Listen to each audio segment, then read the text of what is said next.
حضور صلی اللہ علیہ وسلم کی خدمت میں ایک نوجوان آیا. اس کی عمر تقریباً 18 سال تھی.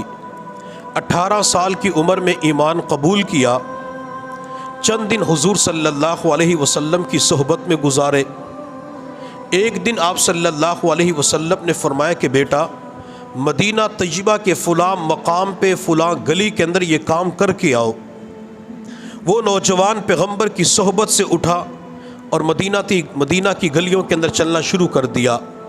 مدینہ کی گلیوں سے گزر کے جا رہا تھا تو ایک انصاری کے مکان کے قریب سے گزر ہوا تو اس کی بیرونی دیوار چھوٹی تھی. اندر کوئی خاتون غسل کر رہی تھی. جب اس نوجوان کی نظر پڑی تو اپنی نظروں کو فوراً جھکا لیا، لیکن اپنے آپ کو مخاطب کر کے کہنے لگا سالبہ تو بد نظری کا مرتکب ہو گیا. سالبہ تو اللہ کے نبی کا قاصد بن کے جا رہا تھا اور راستے کے اندر تو نے یہ کیا کر لیا؟ جب تو واپس لوٹ کے جائے گا تو حضور صلی اللہ علیہ وسلم کو کیا جواب دے گا؟ سالبہ تیری تو دنیا بھی برباد ہو گئی، آخرت بھی برباد ہو جائے گی. حضرت سالبہ رضی اللہ تعالی عنہ کے اندر اتنا ڈر پیدا ہوا، پیغمبر کی طرف پلٹ کے نہ آئے بلکہ مدینہ کے پہاڑوں کی طرف نکل گئے اور مدینہ طیبہ کے پہاڑوں میں تقریباً 40 دن تک روتے رہے اور ایک ہی دعا کرتے تھے اللہم اجرنی من النار، اللہ مجھے جہنم کی آگ سے نجات عطا فرما. اللہ میں بد نظری کا مرتکب ہو گیا، اللہ تیرے پیغمبر کا قاصد بن کے جا رہا تھا، میری نظر کسی عورت کے برہنہ بدن کے اوپر پڑ گئی. 40 دن کے بعد میرے اللہ نے جبرائیل کو پیغمبر کے پاس بھیجا. حضرت جبرائیل علیہ السلام نے آ کے عرض کیا یا رسول اللہ صلی اللہ علیہ وسلم، اللہ فرماتے ہیں کہ آپ سالبہ کو واپس بلا لیجئے. میرے پیغمبر کے سامنے 2 صحابہ موجود تھے، حضرت عمر اور سلمان فارسی رضی اللہ تعالی عنہم اجمعین. ان دونوں حضرات سے فرمایا جاؤ اور میرے سالبہ کو تلاش کر کے لاؤ. واہ سالبہ تو کتنا خوش نصیب ہے، تجھے اللہ کے نبی فرما رہے ہیں کہ میرے سالبہ کو تلاش کر کے لاؤ. حضرت عمر اور سلمان فارسی مدینہ طیبہ کے پہاڑوں کی طرف نکل گئے. تلاش کرتے کرتے اس مقام تک پہنچ گئے جہاں سے سالبہ کے رونے کی آواز آ رہی تھی. عمر جو ہی اندر داخل ہوئے، حضرت سالبہ نے اپنی پیشانی چٹان پہ رکھی ہوئی تھی اور اللہ سے ایک ہی دعا کر رہے تھے سجدے کی حالت میں، اللہم اجرنی من النار، اللہم اجرنی من النار، اللہ جہنم کی آگ سے نجات عطا فرما، اللہ میں جہنم کے عذاب کو برداشت نہیں کر سکتا. حضرت عمر ان کے رونے کو سن کر رونا شروع کر دیتے ہیں. سلمان کی آنکھوں میں آنسو آ گئے. کافی دیر کے بعد جب سالبہ نے سجدے سے سر اٹھایا، عمر کے چہرے کی طرف دیکھا، عمر کے چہرے کی طرف دیکھ کر کہنے لگا عمر کیا اللہ تعالیٰ نے حضور صلی اللہ علیہ وسلم کو میرے گناہ کی خبر کر دی ہے؟ حضرت عمر نے کہا سالبہ مجھے اس کے بارے میں نہیں پتا، لیکن اللہ کے نبی نے آپ کو یاد فرمایا ہے. جب مجھے بھیج رہے تھے تو یوں فرمایا تھا جاؤ میرے سالبہ کو تلاش کر کے لاؤ، تجھے تو اپنا بنایا ہوا ہے. اللہ کے نبی یاد فرما رہے ہیں. حضرت سالبہ رضی اللہ تعالی عنہ وہاں سے اٹھے، مدینہ کی طرف چلنا شروع کر دیا. جب مسجد نبوی کے اندر قدم رکھا، میرے پیغمبر قرآن کی تلاوت فرما رہے تھے. جب سالبہ کے کانوں کے اندر قرآن کی آواز پڑی، سالبہ کی آنکھوں میں آنسو آتے ہیں، بے ہوش ہو کے زمین پہ گر پڑتے ہیں. میرے پیغمبر نے فرمایا عمر جاؤ پانی لے کے آؤ. پانی منگوایا، سالبہ کے چہرے پہ چھینٹے مارے، سالبہ نے آنکھیں کھولی. میرے پیغمبر نے فرمایا سالبہ تجھے کیا ہو گیا، کیوں رو رہا ہے، غشی کا دورہ کیوں پڑ گیا؟ حضرت سالبہ نے جواب دیا یا رسول اللہ جہنم کی آگ سے ڈر لگ رہا ہے، جہنم کے اندر سالبہ کا کیا بنے گا؟ میرے پیغمبر نے فرمایا سالبہ میں قرآن کی ایک آیت کو جانتا ہوں، اگر تو اس آیت کو پڑھ لے اللہ جہنم کی آگ سے نجات عطا فرمائیں گے، تیرے پچھلے گناہوں کو معاف فرما دیں گے. ربنا آتنا فی الدنیا حسنہ وفی الآخرۃ حسنہ وقنا عذاب النار. سالبہ نے اس آیت کو پڑھا. میرے پیغمبر نے فرمایا سالبہ اتنے دن ہو چکے ہیں تو اپنے گھر نہیں جا سکا، تیرے ماں باپ تجھے یاد کر رہے ہیں، جا اپنے والدین کی طرف. حضرت سالبہ گھر کی طرف روانہ ہو گئے.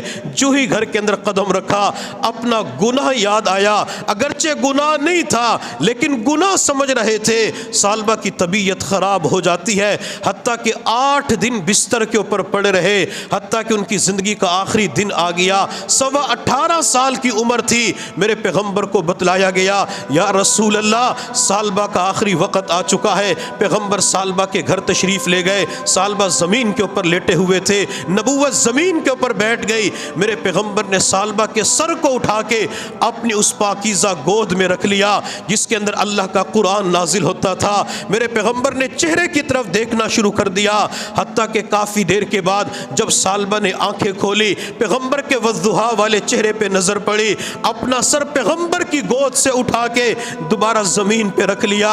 میرے پیغمبر نے فرمایا سالبہ تو کتنا خوش نصیب ہے، میں نے خود تیرا سر اٹھا کے اپنی پاکیزہ گود میں رکھا، تو نے دوبارہ زمین پہ کیوں رکھ لیا؟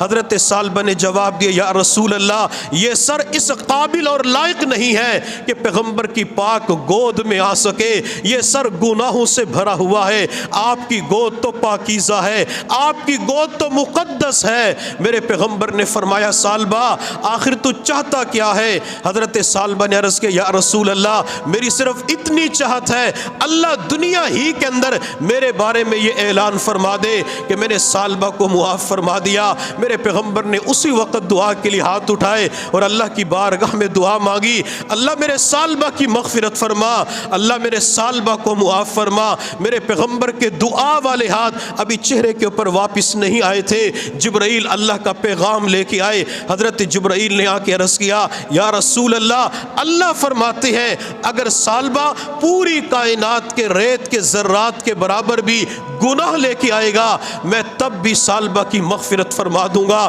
میں نے سالبہ کو معاف کر دیا۔ میرے پیغمبر نے سالبہ سے فرمایا سالبہ اب تو خوش ہو جا، اللہ نے جبرائیل کے ذریعے پیغام پہنچا دیا، تیری مغفرت ہو گئی۔ حضرت سالبہ نے مسکراتے چہرے کے ساتھ کہا یا رسول اللہ اللہ نے معاف کر دیا، ہاں میرے بیٹے سالبہ اللہ نے معاف کر دیا۔ حضرت سالبہ نے فوراً کلمہ پڑھا اشہد ان لا الہ الا اللہ و اشہد ان محمدن عبدہ و رسولہ، حتیٰ کہ کلمہ پڑھتے ہی ان کی روح پرواز کر جاتی ہے۔ 18.25 سال کی عمر میں جہنم کا اتنا خوف تھا، جہنم کا اتنا ڈر تھا کہ میرے جسم کا جہنم کے اندر کیا بنے گا۔ جب سالبہ کی روح پرواز کر گئی میرے پیغمبر کی آنکھوں میں آنسو آ گئے۔ جوان کی موت کو دیکھ کر تو ہر بندے کی آنکھ میں آنسو آ جاتے ہیں، لیکن جس ماں اور جس بوڑھے باپ نے سالبہ کو دیکھا ہوگا کہ 18.25 سال کی عمر میں لخت جگر دنیا سے چلا گیا، اس بوڑھے باپ کے دل کے اوپر کیا گزری ہوگی، اس بوڑھی ماں کے دل کے اوپر کیا گزری ہوگی جن کی آنکھوں کے سامنے 18 سال کا لخت جگر دنیا سے چلا گیا۔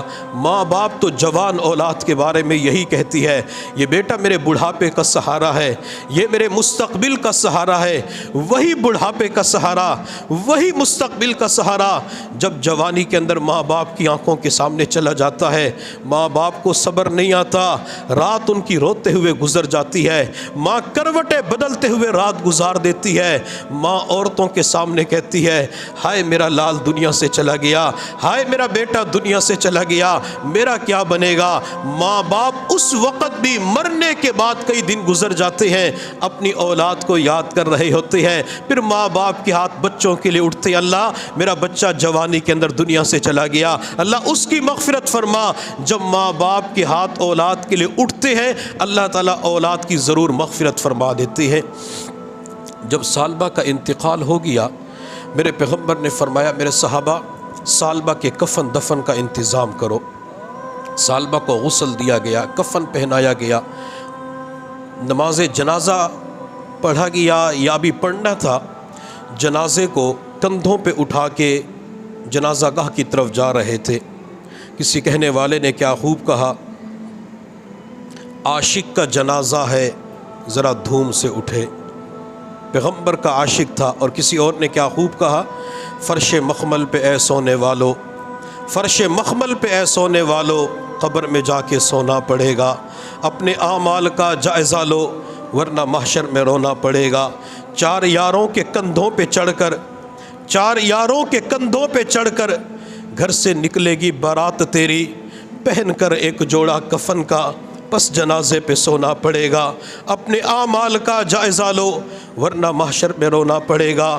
تیری دلہن جو آئی سہاگن، اس کے ہاتھوں سے اتریں گے کنگن، لاش بے جان پر تیری ان کو اپنا دامن بھگونا پڑے گا، فرش مخمل پہ اے سونے والو قبر میں جا کے سونا پڑے گا، اپنے اعمال کا جائزہ لو ورنہ محشر میں رونا پڑے گا۔ سالبہ کو کندھوں پہ اٹھا کے جنازہ گاہ کی طرف، قبرستان کی طرف جا رہے تھے، میرے پیغمبر پنجوں کے بل چل رہے تھے۔ کسی نے عرض کیا یا رسول اللہ زمین کشادہ ہے، وسعت پائی جاتی ہے، آپ مکمل پاؤں کیوں نہیں رکھ رہے؟